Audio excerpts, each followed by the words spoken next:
What's up everyone, and welcome back to another Hitfilm tutorial. Today I'm going to be showing you how to create these screen pumps in Hitfilm Express.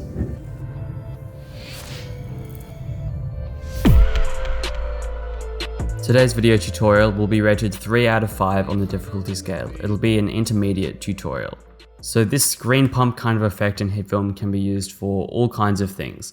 You can use it on footage like I've got here, you can use it in gaming, in videos, for montages and that kind of stuff. Whatever you want to use screen pumps for, you can use it for a variety of things. You can even use it for graphics and logos and text and that kind of thing. But today we're just going to be working on it in this video, and you can apply all of these concepts to whatever kind of thing you want to apply your screen pump to. Today we're going to go and do a couple of things. So it's pretty easy if I want to show you the basics of how to screen pump, but I'm going to show you the basics first with this kind of the basic screen pump. Then I'm going to show you how you can kind of make a smoother screen pump if you want, if that's what you're going for.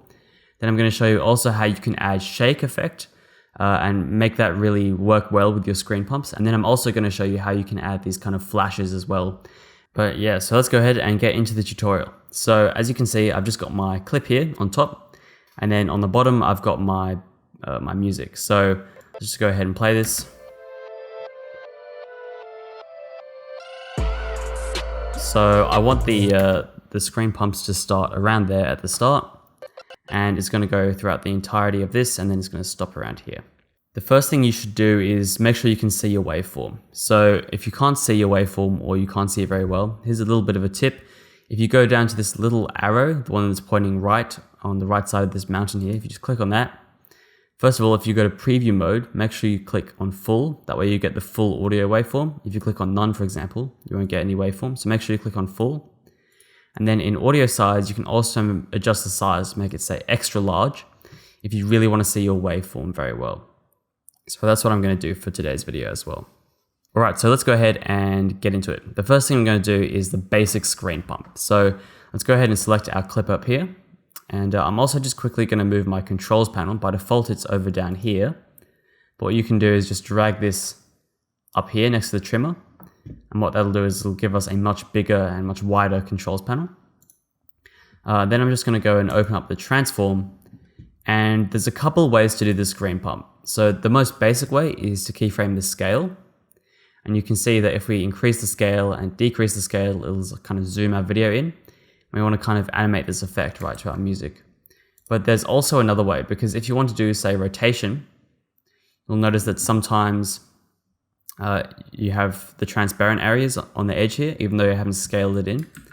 And sometimes you might want to do a kind of scaling out effect, depending on what you're going for. So sometimes what you can do is, if it works for you, you can search up for the perspective warp effect.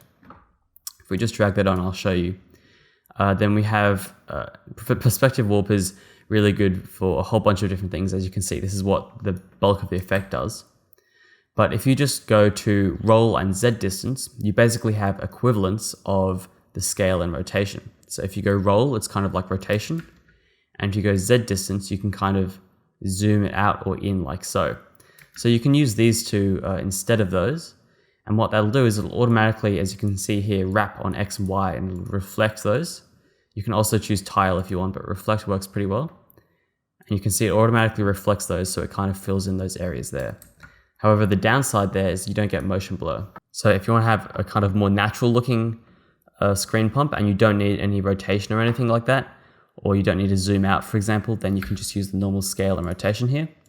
And that way you can go ahead and open up clip properties and turn on motion blur as well. And that will come into play when we're adjusting the scale.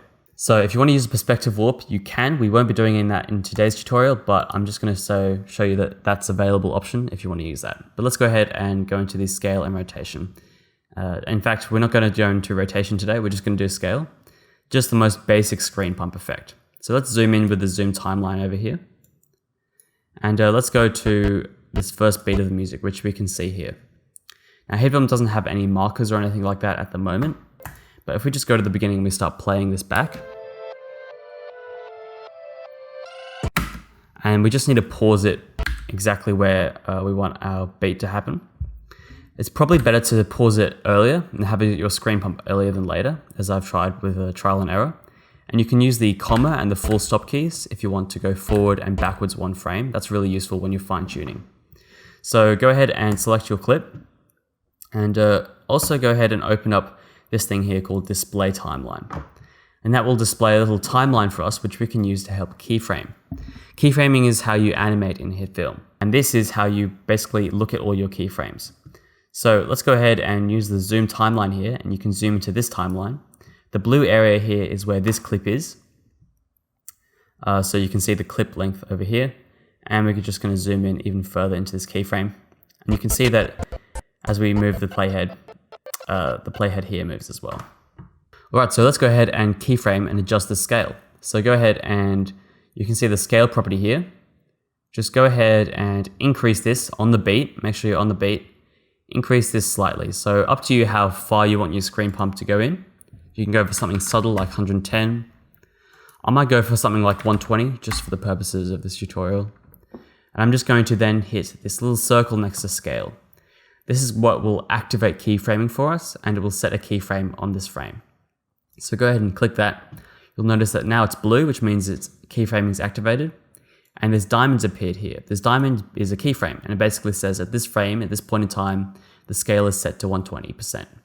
Let's go back 2 frames. You can use the comma key to go back 2 frames. And you can do more frames or less frames depending on how fast you want your screen pump to be. But let's just go ahead and 2 frames backwards now. Let's just go ahead and make this 100%. As soon as you change the value, it will automatically create a new keyframe with that new value. Let's zoom in here, and you can see that we've got our 2 keyframes. And between our 2 keyframes, the value changes from 100 to 120%. That's pretty good. Let's go ahead and go 2 frames forward again, and let's set it back to 100. And now we have a little bump, or a little pump here, which is our screen pump. So let's go ahead and play this back and see what it looks like. So that's your pretty standard screen pump. And what you can do is you can highlight all of these using the rectangular marquee tool just by dragging like so. And then hit Control-C on your keyboard, and that'll copy those frames. Let's play this music back, and let's go to the next frame where we want a screen pump to be. So this is where we want our next screen pump to be. I'm just going to go back 2 frames, paste it. I'm actually select the scale and paste those keyframes. And by the way, if you have a mouse, if you're using a mouse, you can use the middle mouse button to click and drag to scroll left and right within the timeline. That's just much easier than using this because it's quite a small timeline. Let's go ahead and play this back. You can see it works pretty well. And what you can do is, for example, copy these keyframes. I can now go ahead and do my other keyframes here.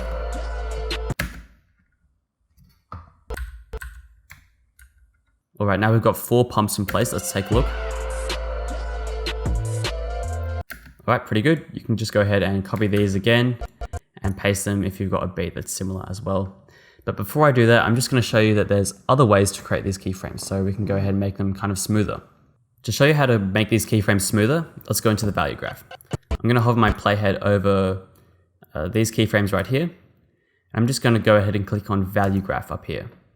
I'm going to zoom into the timeline like so, just so we're zooming in on this one pump here. On the x-axis, we have the time like normal, and on the y-axis now, instead, we have the value. So we've got the scale value, and you can see it changing over time from 100 to 120 and back again. At the moment, the interpolation, what happens between the keyframes, is decided by linear. So these diamond keyframes mean it's a linear interpolation. If we select all of these and we select something like manual Bezier, for example, it'll make them automatically look smoother for us. So we have kind of a curve as it goes between these keyframes. You won't notice much of a difference right now because it's such a small time, but here's something you can do to make your keyframes really smooth if you want. I'm just going to select, for example, this keyframe and just hold Shift and drag it, say 1, 2, 3, 4, 5 frames maybe out here. I can do the same for this one. Let's go ahead and play this back and see how it looks. You can see it's a much smoother kind of animation right there. But of course, you also want it to kind of be a pump, right? We don't really want it to be smooth at the top here. So what we can do is select this and then click on these handles and just drag them down. And that'll give us this really big spike. And the more you drag them down, the more spiky your animation will get. But you can see that now we have a smoother fall off here. And we can drag these ones in a bit as well if we so want. Let's play this back, comparing the first one to the second one now. So you can see that this one's kind of more jumpy in and out, whereas this one's smoother but still pumpy. So whichever one you want to go for, you can go for that. I'm now just going to copy this smooth pump. I'm just going to copy this over all the different beats that I have here. Alright, so I finished making all of my screen pumps. Now I'm just going to talk about having shake effects and how you can use those to kind of enhance your screen pumps. I'm quickly just going to exit the value graph, and I'm just going to search up in the effects panel for shake. Just drag that onto your video, and there's two properties in here that I need to talk about. The first is amount, and the second is speed. And those are really the two main things that you want to focus on. The amount is basically the distance. So by default, as you can see, it kind of makes the video shake around like so. If you increase the amount a lot, it kind of moves a lot more in the same direction, as you can see. You can also use the speed to adjust the speed. And for this kind of shake in the screen pump, it should be pretty high because we want it to be really kind of jittery looking, like so.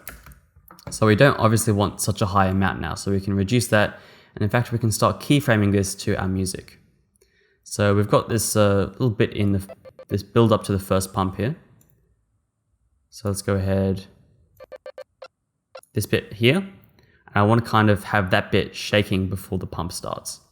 So what I'm going to do is I'm going to keyframe the amount of the shake, just here, and then what you can do is select the scale property and click this keyframe, and it'll go to the next keyframe of the scale property, like so.